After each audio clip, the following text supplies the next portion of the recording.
Hey, welcome back. We just got our Epic Hunter.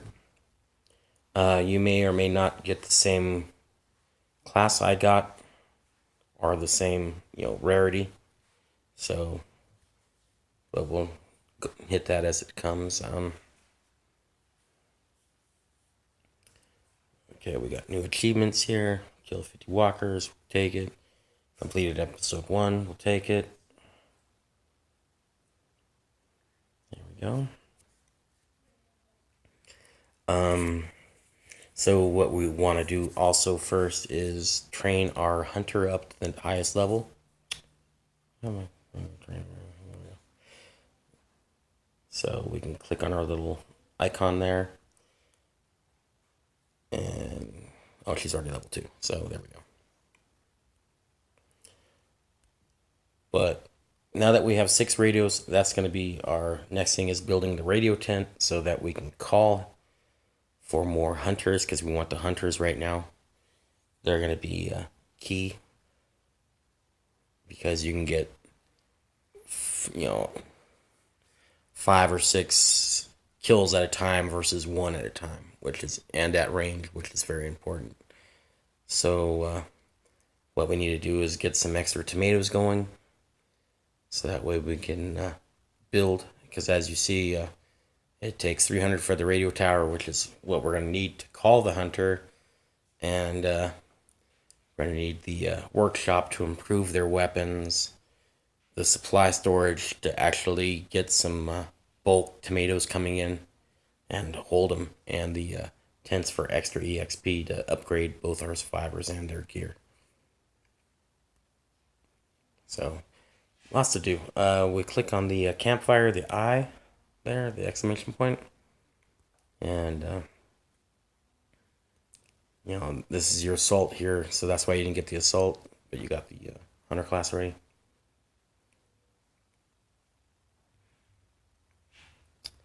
And you just accept things. We're still at max gas, otherwise I'd say we do the cinema real quick, but we don't want to watch the video anyway, so I'll cut it off for the video. But we're going to go straight into episode 2 here. And these are the side missions. And as you see, when we do the deadly, you'll need at least 6 survivors in order to do it. So if you go to select team, it won't even let you go to the select team screen on that one, because you only have, I believe, 5 survivors right now. Let's see. I see you. Yeah, we only have 5 at the moment.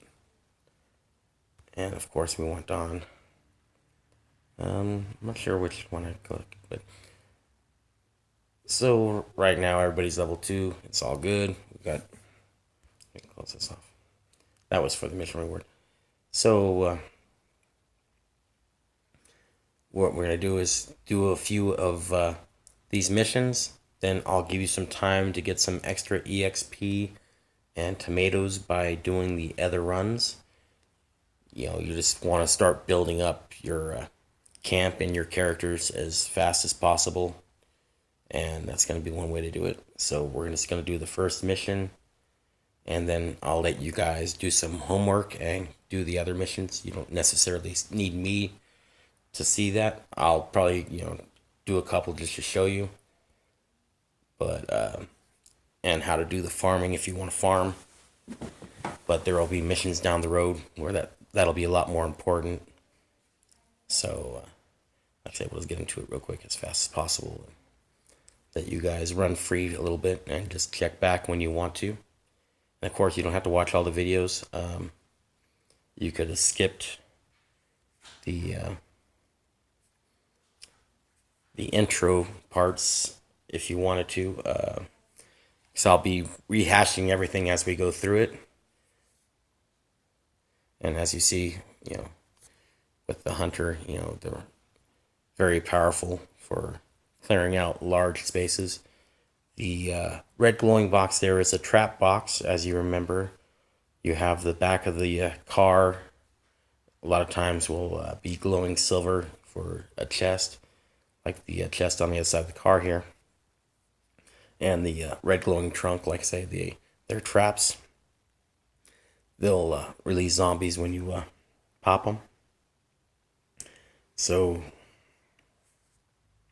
it's either going to be one or two zombies. So we'll just wait till the next turn. I mean, at the bottom now, this is the first time that you're going to encounter zombie spawns.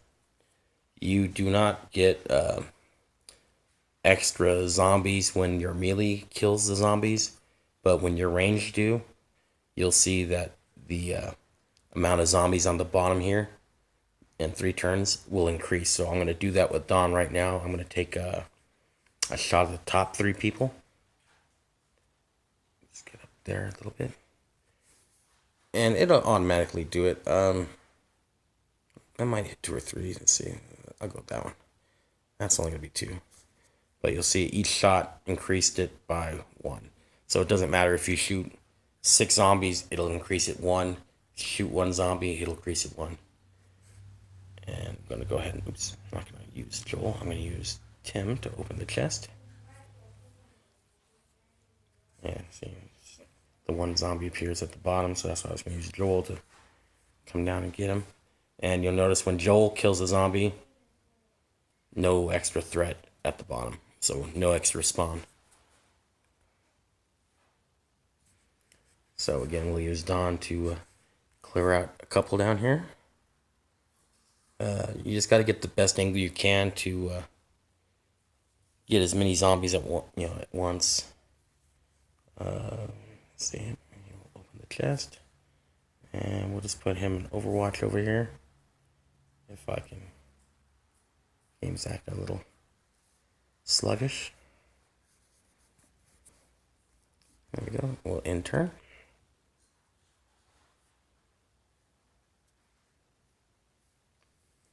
And you'll see with the hunters that sometimes they can shoot through objects they really probably shouldn't be able to shoot through, and sometimes they'll hit stuff that doesn't look like they'd hit, and they'd miss stuff that it looks like they would hit. So it's you just got to get used to your characters, and like I say, it won't take very long before you are used to it. And usually the spawns, as you'll see, are on the left. Every once in a while, they'll throw them in the middle or in different parts of the stage. But I'm just going to go ahead and pop it open. And there's one at the end there. And so I'll use Joel for this one. And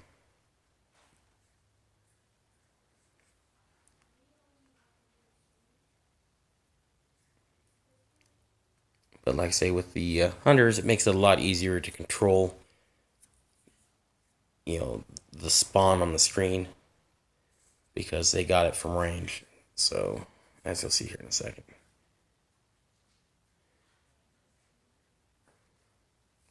And as you see, it went straight through that guy. Looked like it was perfectly lined up. That's just something you got to get used to with the hunters and the ranged. Even the assaults. If you're not perfectly in the cone, a lot of times it won't hit them. So it's just one of the vagaries of the game. So it's all good.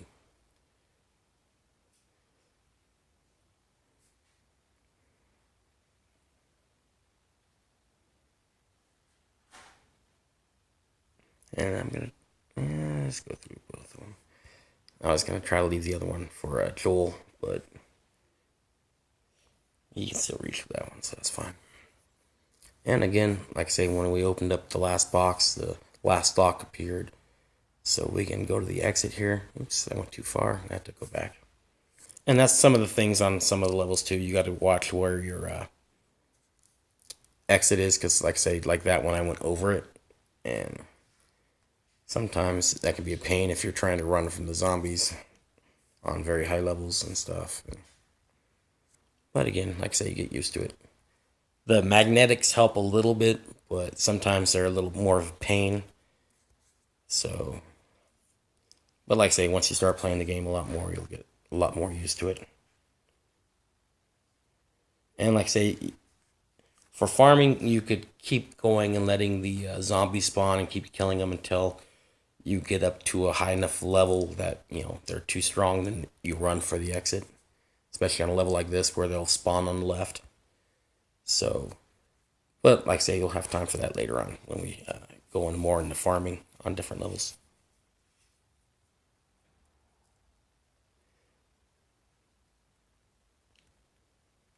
Again, not really worth your time to chase the chests.